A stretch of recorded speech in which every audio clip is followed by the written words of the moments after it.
Bom, primeiramente, bom dia a todos e todas. Eu gostaria de iniciar com a minha autodescrição. Eu sou um homem branco, calvo, pela idade dos 34 anos. Eu estou trajando um terno azul e também uma gravata azul clara. Eu gostaria de iniciar e ressaltar muito a iniciativa do Tribunal Superior Eleitoral. Esses instrumentos de participação pública nos permitem oxigenar um tema que é complexo e, ao mesmo tempo, procurar ter possíveis decisões lúcidas e balanceadas de interesses difusos, plurais, como é o caso aqui em questão. Então, gostaria muito de parabenizar isso na pessoa da doutora Larissa Nascimento e também do ministro Luiz Edson Fachin, que, vale dizer, em todos os seus votos, procura também fazer diálogos com contribuições de amici curiae, então valoriza realmente esse espaço de uma escuta ativa, como o ministro mencionou. Dito isso, eu gostaria inclusive de destacar que essa audiência pública é uma oportunidade ímpar, inclusive para fora desse processo administrativo, porque permite que a gente possa construir pontes entre comunidades distintas que têm as suas particularidades, mas todas elas partem de um fio condutor comum, que é criar uma ordem informacional democrática, justa. Estou falando aqui da comunidade de proteção de dados pessoais, estou falando aqui da comunidade eleitoral e também da comunidade que luta pela transparência. Sobre essa perspectiva, o Data Privacy Brasil é um espaço de intersecção, de articulação entre duas organizações, uma escola, onde que a gente tem diversos cursos, inclusive sobre privacidade e proteção de dados e eleições, e também uma associação de pesquisa, essa última aqui que eu estou representando especificamente nessa audiência pública, que a gente tem produzido alguns relatórios, inclusive em parceria com o Internet Lab, a esse respeito. E a partir dessa possível construção de pontes, eu gostaria de ressaltar esse aspecto essencial de que a Lei Geral de Proteção de Dados Pessoais ela entra numa rota de convergência e não de rivalização com a perspectiva de transparência que pode se dar sobre o processo eleitoral. A Lei Geral de Proteção de Dados Pessoais ela tem uma racionalidade normativa comum, como é o próprio princípio constitucional da publicidade da prestação jurisdicional, vale ressaltar muito, a gente está falando de um princípio constitucional ímpar, e também da própria legislação eleitoral. Todas elas partem do pressuposto de circulação e não de restrição dos dados. Essa será uma nota conceitual e um pensamento estrutural importantíssimo, inclusive para além desse bloco em específico. Então, eu chego numa breve conclusão que pode cimentar o que a gente vai encaminhar para frente, dentro da perspectiva de que, hoje, o Tribunal Superior Eleitoral, enquanto controlador desses dados, ele tem bases legais próprias para continuar publicando, dando transparência a esses dados. A Lei Geral de Proteção de Dados Pessoais, de maneira alguma, vai exigir o consentimento ou algo do tipo, porque existe uma obrigação legal regulatória a ser cumprida, e a questão primordial que o próprio ministro Luiz Edson Fachin colocou aqui na sua fala inicial, tem a ver com o tripé colocado pela Lei Geral de Proteção de Dados Pessoais, dos princípios da finalidade, necessidade e adequação. Esses três princípios, eles formam aquilo que a gente chama de minimização, ou seja, como que eu consigo tratar dados pessoais para atingir uma finalidade até então perseguido, sendo o menos intrusivo possível. E aqui, confesso que eu vou mais problematizar do que traçar recomendações prescritivas no sentido tal como foi apresentado, inclusive, pelo documento do DivulgaCand. Me parece que o processo judicial eletrônico, ele cumpre, antes de mais nada, uma atividade de dar transparência sobre a própria prestação jurisdicional. E isso é uma coisa ainda mais particular dentro do campo dessa justiça especializada, porque, como todos sabem, o regulador não é apenas de certa maneira, apenas o Tribunal Superior Eleitoral, mas também é feito um controle social por outras candidaturas e também pela própria sociedade civil organizada. Dentro dessa perspectiva, me parece que é difícil você traçar linhas cirúrgicas de certa maneira, obfuscação de determinados dados, porque esses podem e parecem ser importantes, úteis, necessários, e não desnecessários, como foram colocados em outras falas, para esse controle social. Então, me parece que, de fato, restringir o acesso a esses dados num primeiro momento pode parecer precipitado dentro dessa perspectiva de um controle difuso que é feito também pela abertura desses dados, que não apenas pelo próprio Tribunal Superior Eleitoral, mas também pela comunidade como um todo. E aqui eu gostaria de me somar, inclusive, ao que foi dito em falas anteriores, que também é bastante complexo traçar alguma linha temporal muito dura a respeito de quando que esses dados eles poderiam ser fechados, por assim dizer.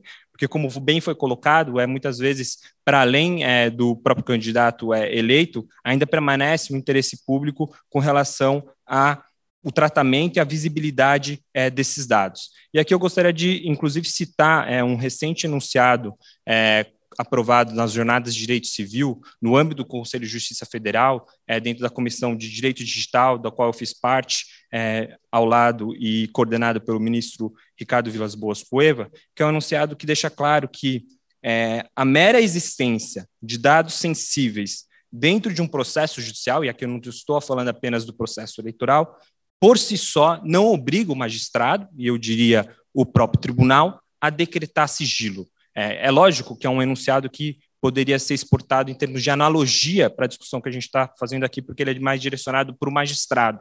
Mas, sem dúvida, isso está diretamente articulado, como o próprio ministro Luiz Edson Fachin aqui colocou, de não entender apenas a Lei Geral de Proteção de Dados Pessoais como um silo, um microsistema fechado, mas que é oxigenado por esses princípios importantes de publicidade e transparência. E aqui eu ressalto mais uma vez, a gente está falando de um princípio constitucional da publicidade dos processos judiciais e que demanda uma ordem informacional transparente para o próprio controle social da prestação jurisdicional em si. Dada essa finalidade, que muitas vezes não é tão recortada, tão delimitada, mas um tanto quanto difusa, é difícil você estabelecer noções muito clássicas ou tradicionais do próprio campo de proteção de dados pessoais, como foram mencionados aqui do próprio ciclo de vida dos dados. É difícil você traçar uma linha temporal, de novo, dura, cirúrgica.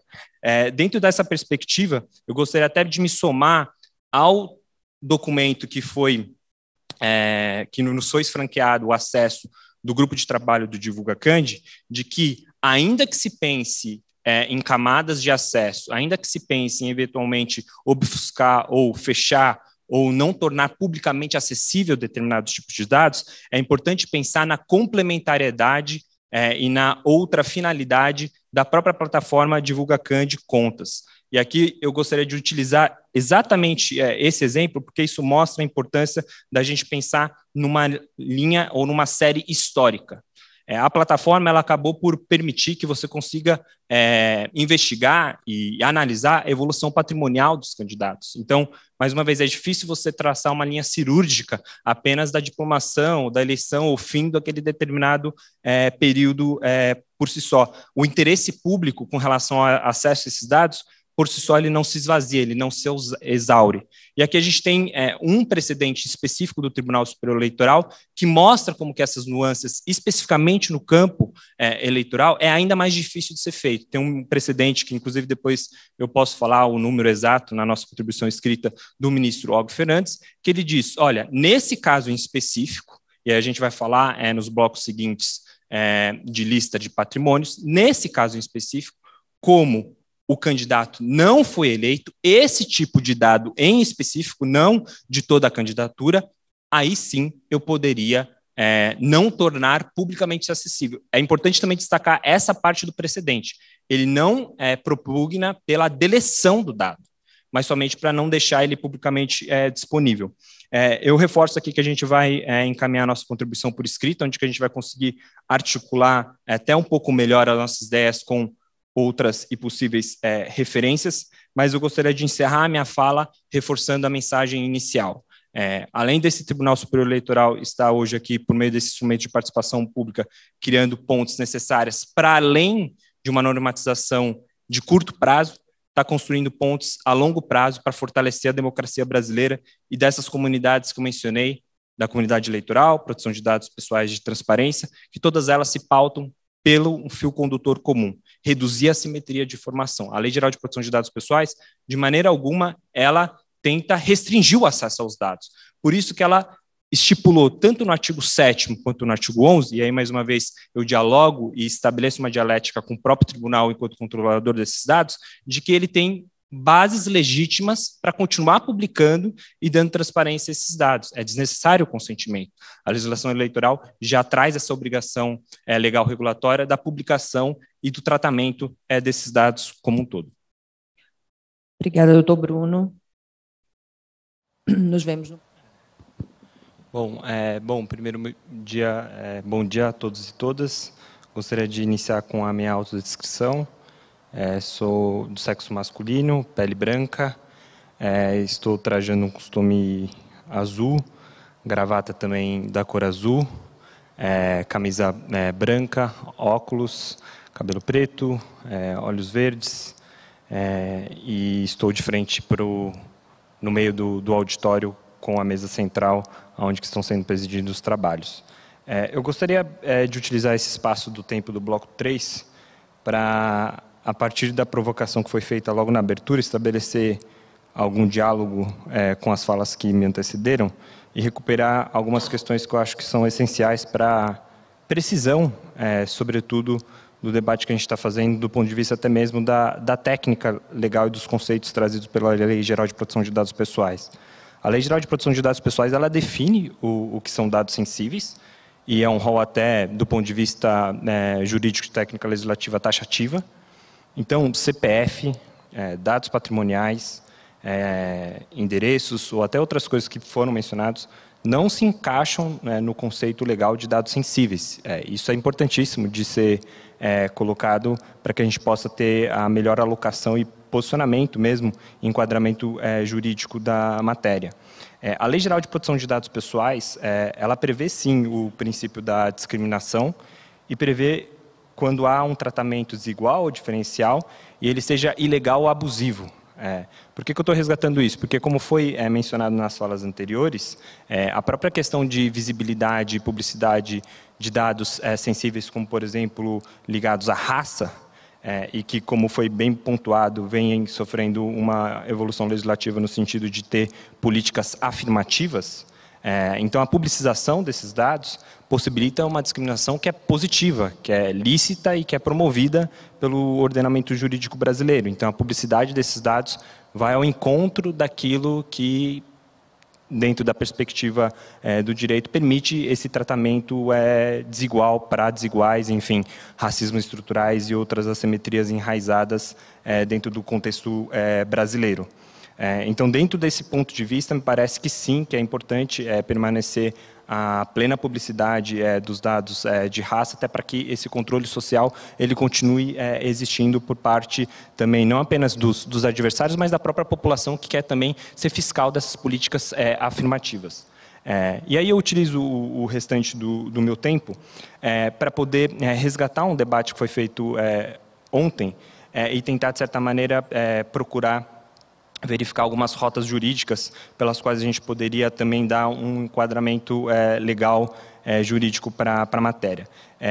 Volto no meu ponto que ontem acho que ficou bastante saliente a diferença de dois tipos de posicionamentos e do porquê e qual que seria a finalidade específica da plataforma Divulgue Cande Contas. Até acessando e revendo o próprio site, ele se autodenomina como uma apresentação de informações detalhadas sobre todos os candidatos que procederam com registro à Justiça Eleitoral e também sobre as suas contas prestadas e também por partidos políticos. Como foi mencionado ontem, você pode enxergar a publicidade desses dados dentro de um ponto de vista mais restrito, simplesmente para questões de elegibilidade e outras coisas e condicionantes trazidos pela legislação eleitoral. Diversos outros painelistas trouxeram a perspectiva de uma visão mais ampliativa e até mesmo, de certa maneira, entendendo qual o papel e a importância desse tribunal, mas, sobretudo, das bases de dados que ele possui para uma perspectiva até mesmo de governo aberto, transparência ativa e não passiva.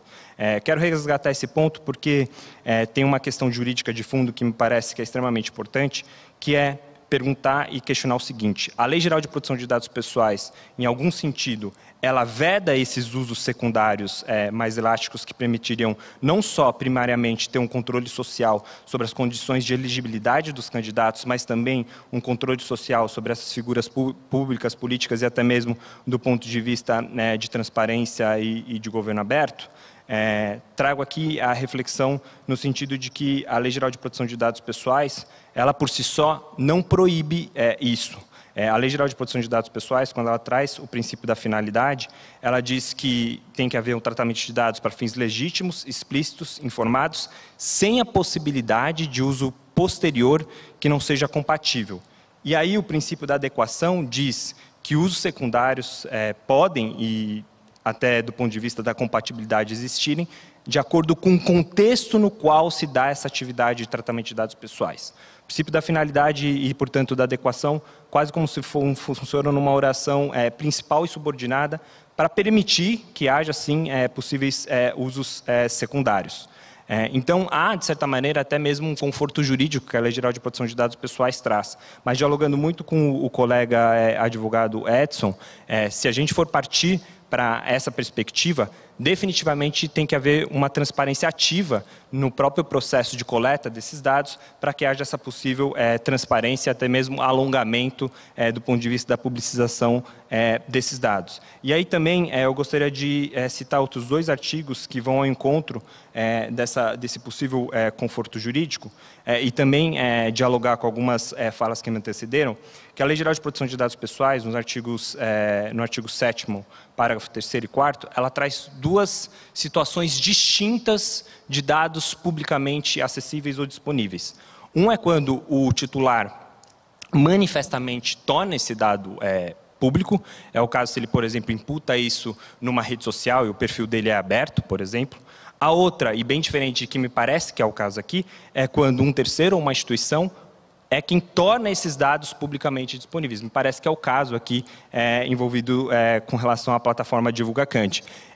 Essa alocação topográfica jurídica ela é essencial, porque aí a gente vai conseguir enquadrar essa publicização desses dados, como eu disse, não porque o titular está manifestamente tornando esses dados públicos, mas porque um controlador desses dados assim o faz. E aí a gente vai cair no artigo 23 da Lei Geral de Proteção de Dados Pessoais, que com todas as letras faz um enlace, uma articulação com a própria Lei de Acesso à Informação, do ponto de vista do que poderia até destravar um processo de transparência ativa. E com todas as letras, o artigo 23 ele também fala de que a finalidade ou a publicação ou a disponibilização desses dados, ela tem que considerar interesses públicos e até mesmo a persecução de interesses maiores nesse sentido.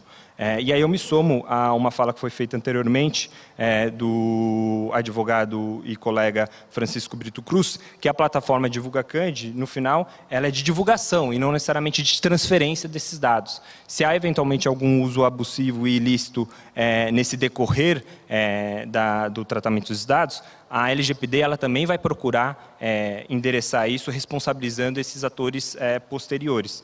E aí aqui eu concluo dizendo que também do ponto de vista da evolução do tratamento dogmático e de interpretação da matéria, nas jornadas de direito civil que foram realizadas recentemente, foi aprovado um seguinte enunciado que também sofistica um pouco a análise que nós estamos fazendo aqui. Ele considera como que terceiros podem fazer usos secundários, legítimos e compatíveis de dados ou de bancos de dados abertos.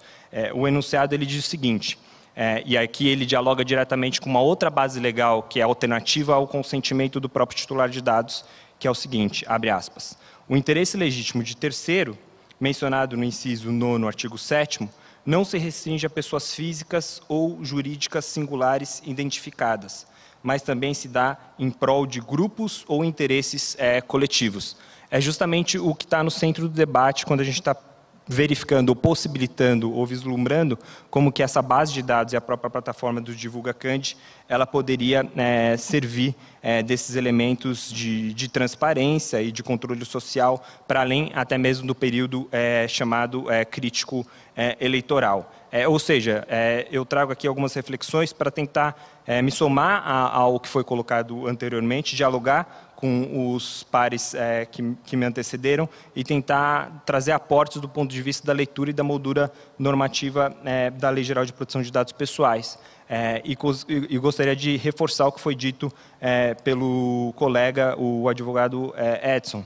Se a gente for dar esse passo, é importante que haja transparência ativa ao longo do processo, sobretudo de coleta, na entrada desses dados, porque aí então você teria todo esse conforto jurídico, não apenas para o próprio Tribunal Superior Eleitoral, mas também de terceiros que viessem a se valer da utilização dessas bases de dados. Obrigado.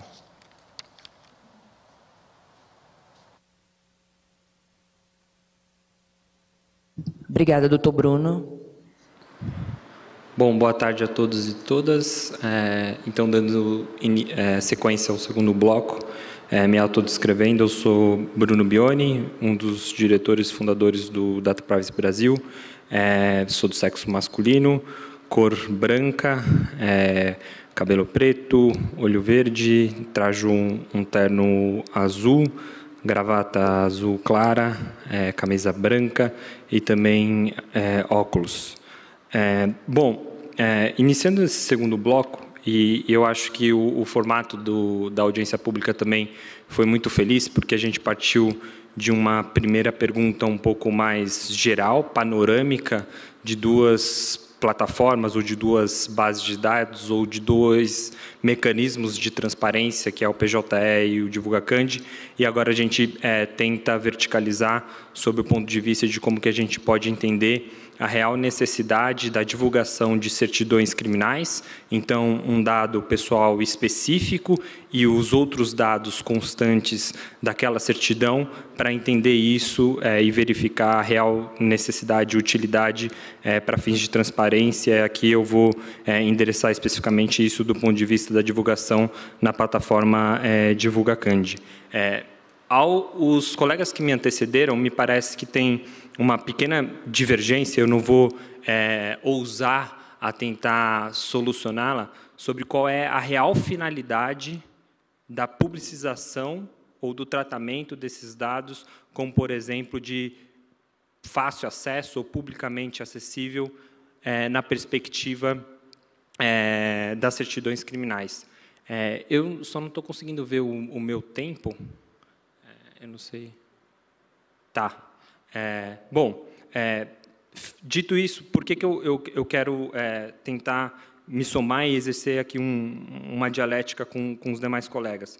Porque se você tem uma finalidade muito circunscrita, como que foi a colocada, de inelegibilidade ou condições pelas quais esse dado ou esse fato atribuído a um determinado candidato, e essa seria a razão pela qual você daria publicidade a essas certidões criminais, seja dos próprios adversários, mas também da sociedade poder fazer esse controle social, se essa é uma finalidade muito delimitada, muito circunscrita, você poderia criar, sim, a noção de ciclo de vida dos dados, olhando para a perspectiva de quando haveria um direito de ação e de quando ele decairia ou prescreveria, enfim. Ou seja, a utilidade, a real necessidade da publicização e da permanência da publicização desses dados, se houver essa finalidade bem delimitada e circunscrita, poderia daí estabelecer a ideia de ciclo de vida dos dados, de quando você perderia a necessidade ou estaria exaurida a finalidade pela qual você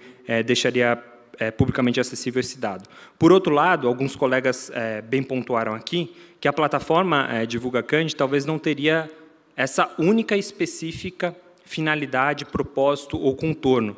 E aí, alguns colegas mencionaram que, inclusive, ela serviria de uma plataforma de transparência para que, inclusive, os candidatos eleitos eles pudessem ter esse fato biográfico permanentemente publicamente acessível para os próprios eleitores continuarem tendo fácil acesso a essa informação. Então, aí percebe que a finalidade muda completamente e, consequentemente, também um possível contorno do que a gente poderia ter em termos de ciclo de vida dos dados também. E aí, endereçando especificamente a pergunta que foi nos feita, talvez esse período bem demarcado do período crítico eleitoral não seria algo que poderia, de certa maneira, especificar e delinear o que seria esse ciclo de vida dos dados. Então, mais uma vez, eu sou uma pessoa e eu venho de uma organização que lida com privacidade e proteção de dados pessoais. Eu não vou ousar dizer quais são as reais necessidades da divulgação desses dados, seja do ponto de vista do direito eleitoral ou do ponto de vista de controle social de transparência. O que eu quero aqui exercer nessa fala dialógica é que são duas finalidades distintas e que disparam noções de minimização igualmente distintas. Então, antes da gente poder avançar e tentar fazer algo mais cirúrgico do ponto de vista dessa temporalidade, tem uma questão anterior que deve ser, no meu entender, melhor esclarecida sobre qual que é essa finalidade, essa dualidade que foi apresentada aqui pelos meus colegas. Dito isso, eu gostaria de avançar e também dialogar com o material que nos foi fornecido pelo GT Divulga Cand, se seria o caso de, eventualmente, você estabelecer mecanismos de inteligência artificial para mascaramento ou até mesmo tarjamento de alguns dos dados constantes no interior dessas certidões. E aí eu até explorei com pesquisadores se haveria uma possível uniformização dessas diferentes certidões que são expedidas. Algumas delas, por exemplo, a gente não conseguiu identificar endereço ou outros dados que viriam a ser mascarados. E aí a pergunta que eu me faço é, caberia a esse tribunal desenvolver algo útil nesse sentido para mascaramento, ou caberia ao próprio sistema de justiça entender e uniformizar como que essas certidões deveriam ser emitidas? Parece que há aqui também uma questão importantíssima em termos de políticas públicas, de entender qual que é a alocação mais eficiente de recursos. E entender, no final do dia, para que servem essas certidões. Para, inclusive, além do ponto de vista e da perspectiva da justiça eleitoral. Alguns colegas trouxeram a questão de endereços ou outros dados pessoais ali exibidos nessas certidões. Isso já acontece? Se isso já acontece, isso é realmente necessário? Se isso não é necessário, não caberia, então, uma uniformização do ponto de vista do próprio Conselho Nacional de Justiça? Isso tornaria todo o trabalho de todos os atores envolvidos muito mais fácil.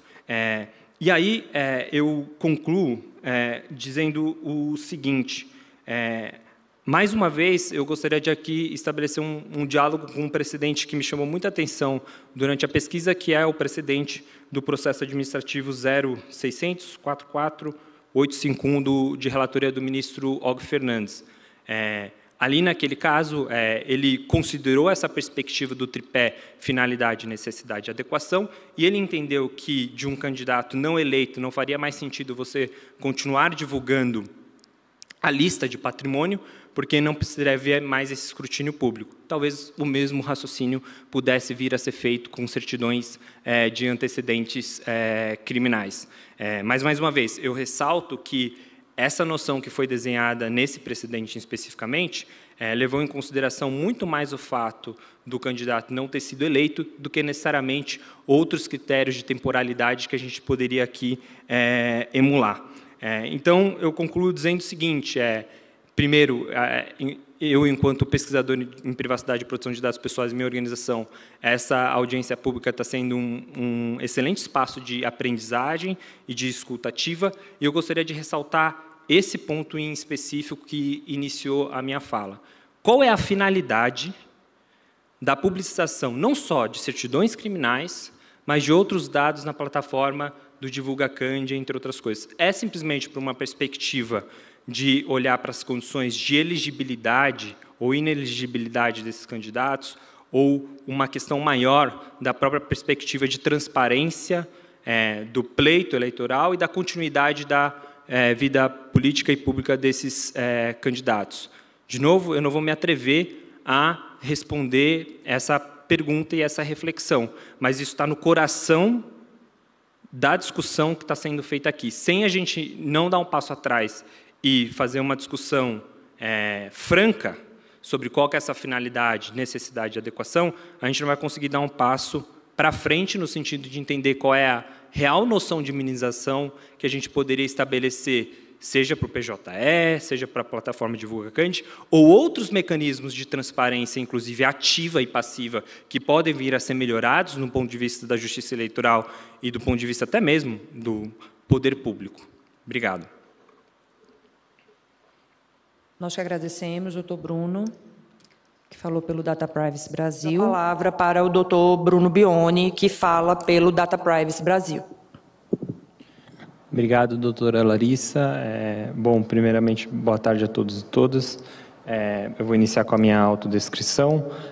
Eu sou do sexo masculino, cor clara, branca, tenho 34 anos, olhos verdes, trajo um costume azul, gravata da mesma cor e camisa branca, e estou localizado em frente para a mesa central onde que estão sendo presididos os trabalhos, onde está sendo presididos os trabalhos.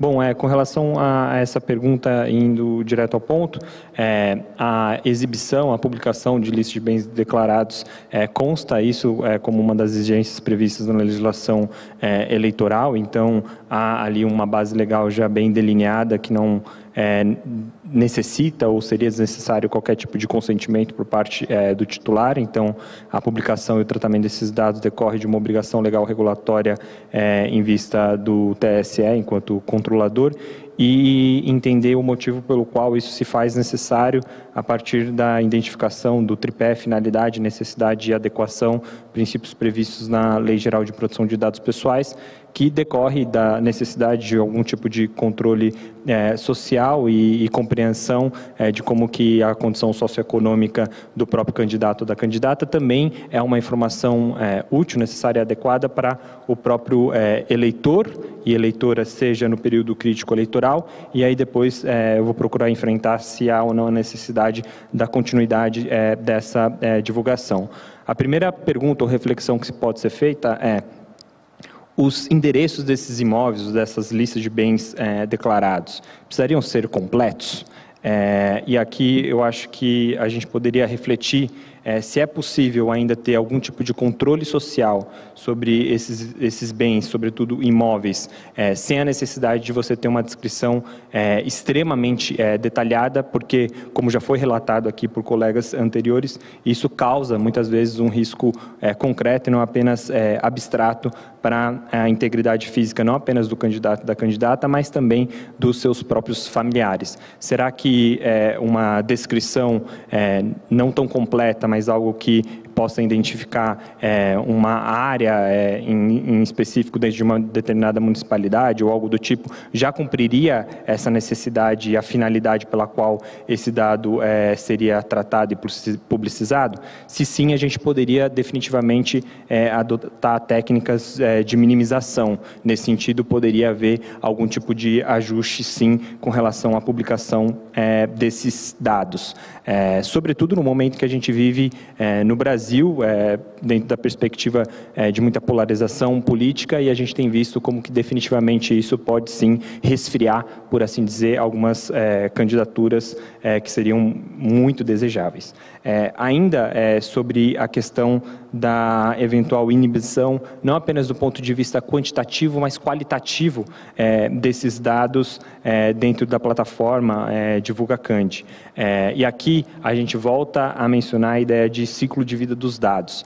A gente verifica como ao longo do tempo a criação de uma série histórica, ou seja, de apresentação desses dados para além do período crítico eleitoral, acabou por desengatilhar alguns tipos de investigações e até mesmo de controles sociais muito importantes, como, por exemplo, identificar e analisar a evolução patrimonial dessas figuras públicas políticas, né? Inclusive com reportagens que ganharam, inclusive, prêmios jornalísticos, especificamente a matéria Homens de Bem, né? Justamente procurava identificar como que isso poderia, sim, decorrer de certas medidas, inclusive do ponto de vista de improbidade administrativa, nesse sentido. Ficou famoso alguns casos onde que determinado político acabava por criar determinadas obras dentro da circunscrição do seu próprio imóvel, e isso gerava algum tipo de valoração indevida. E aí, entendendo dentro dessa perspectiva de que talvez seria assim necessário você ter essa criação dessa série histórica, conversando com falas que me antecederam, se essa criação dessa série histórica ela poderia ter uma degradação, uma granularidade pela qual isso poderia ser apresentado, que foi a noção trazida aqui, dentre outros vários colegas, apenas para nomear o colega e professor Francisco Brito Cruz, de camadas de acesso. A gente já vê, inclusive, como que desde 2010, salvo engano, ou alguns anos anteriores, a própria plataforma DivulgaCand Contas já vem, de certa maneira, minimizando ou dando camadas de acesso distintas para dos pleitos recentes, né? Agora, de forma alguma, essa camada de acesso, ela poderia implicar numa barreira de entrada excessiva ao ponto de certa maneira, trancafiar ou praticamente tornar muito difícil o acesso a essa informação. Então, apenas para citar alguns exemplos, não seria adequado exigir o acesso a esses dados nas chamadas salas seguras, sobretudo físicas, porque você demandaria uma necessidade de investimento e até mesmo, como eu disse, uma barreira de entrada substancial para o acesso a essa informação. Então, teria que se pensar em outras maneiras de, sim, criar essas camadas de acesso, mas, ao mesmo tempo, de certa maneira, não escantear essa outra liberdade para essa circulação de informação e acesso ao conhecimento. Então, com isso, eu encerro a participação representando a Associação Data Privacy Brasil de Pesquisa, e gostaria, no meu último minuto, de registrar mais uma vez a honra de ter sido convidado para poder fazer parte dessa discussão, desse instrumento público de participação e, definitivamente, congratular, né, na pessoa da juíza Larissa Nascimento, de como que o TSE procura articular processos democráticos para normatização e regulação de uma matéria tão complexa e com diversos interesses plurais para o fortalecimento da democracia brasileira. Obrigado. Em nome da Justiça Eleitoral, com certeza registro aqui o nosso grande agradecimento, né, às contribuições trazidas pelo Dr. Bruno, em nome do Data Privacy. Ao final, eu vou fazer um agradecimento geral, porque senão vamos atrasar aqui os andamentos, mas ele já vai daqui a pouco se retirar do TSE, vai voltar para São Paulo, então fica aqui apenas um registro, né, do quão valioso realmente foi o conteúdo trazido nas suas falas, com certeza.